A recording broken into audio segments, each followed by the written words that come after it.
अभी हम करें तो ड्राइंग मास्टर की भर्ती को लेकर आज एक प्रतिक्रिया हमें मिली है। प्रतिक्रिया की वजह यह है कि कल हमने एक आज अखबार में छपा भी है, जो शिक्षा विभाग में भर्तियों का एक बड़ा प्रोसेस शुरू होने वाला है और इस प्रोसेस में एक प्रतिक्रिया ड्राइंग मास्टर्स की आई है। कलाध्यापक बड़े दिनों से इंतजार कर रहे हैं कि उनके लिए नई पोस्टें आए, उसके बाद भर्ती हो, लेकिन दिक्कत यह है कि इनका कहना है कि हमारी जो वैकेंसी है वो वैकेंसी जो है वो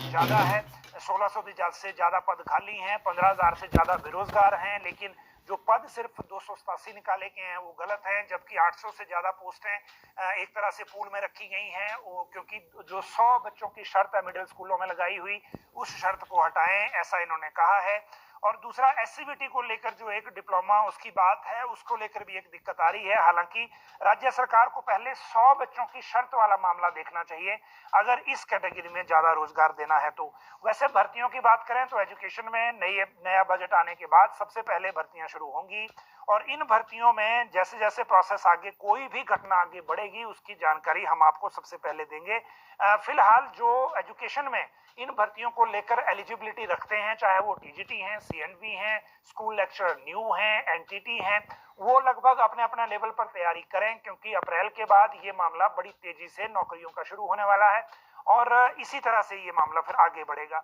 सीमेंट प्लांट कामयाबी होगी और इसको लेकर सबकी नजर अब है। हिमाचल प्रदेश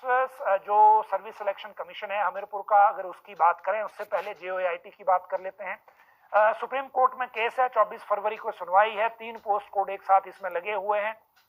817 वाले थोड़ा ज्यादा वोकल हैं, लेकिन 447, 556 भी उलझा हुआ है और इसीलिए एडवोकेट जनरल भी शायद उस केस के लिए जाएंगे, क्योंकि आज हमने जब पर्सनल डिपार्टमेंट में पूछा तो उन्होंने कहा कि वो एडवोकेट जनरल को क्लियरली कहा गया है कि सारे अधिकार उनके पास हैं, लेकिन वो हियरिंग को जरूर अटेंड करें। तो अगली सुनवाई में भी देखना होगा, क्योंकि राज्य सरकार और युवाओं का दोनों तरफ इसमें इंटरेस्ट जुड़े हुए हैं। एक तो जो युवा हैं वो बहुत परेशान हैं, जेओआईटी एक ऐसा अभागा पोस्ट है, क्योंकि इसके विवाद ही हल नहीं हो रहे और लास्ट में एक तरफ कोर्ट में केस है, दूसरी तरफ वहां पेपर लीक हो गया, उसके कारण आयोग खतरे में आ गया। लेकिन इन सारी चीजों के बीच में ये मसला हल कैसे होगा वो सुप्रीम कोर्ट से पता लगेगा, लेकिन सुप्रीम कोर्ट में जिस दिन सुनवाई है उस दिन ही पता लगेगा। इतना जरूर है कि एडवोकेट जनरल इंश्योर करेंगे कि सुनवाई के दौरान राज्य सरकार का पक्ष रखा जाए और इस केस को जल्दी सुलझाया जाए। दूसरी तरफ अगर बात करें हमीरपुर कर्मचारी चयन आयोग की, तो हमीरपुर कर्मचारी चयन आयोग को लेकर जो डिस्कशन है, अब वो डिस्कशन इस लेवल पे आ गई है कि अब मुख्य सचिव और मुख्यमंत्री के बीच ही फैसला होना कि क्या करना है।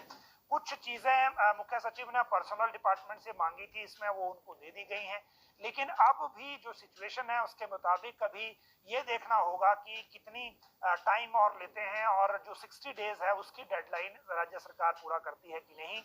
जहां तक बात विजिलेंस की इंक्वायरी है, अगर हम विजिलेंस इंक्वायरी देखें तो उसमें तो सिचुएशन ऐसी नहीं लग रही कि वो जल्दी हल हो पाएगा, क्योंकि विजिलेंस में जो चार्जशीट का इशू है वो इतना क्रिटिकल है कि एक तरफ चार्जशीट दायर होगी, उसके बाद राज्य सरकार को भी ये देखना है कि अगर आयोग बहाल करना है तो वो किस स्ट्रक्चर पे होगा, क्योंकि चार्जशीट में कहीं आयोग के अधिकारियों को पार्टी बना लिया गया और उनकी जो प्रोसिक्यूशन सैंक्शन है उस प्रक्रिया में केस चला गया तो फिर मामला किसी और तरफ को भी घूम सकता है। इसीलिए आने वाले 1-2 दिन बड़े क्रिटिकल हैं और उसमें ये पता लगेगा कि किस तरह से आगे चीजें आगे बढ़ेंगी। एचपीयू में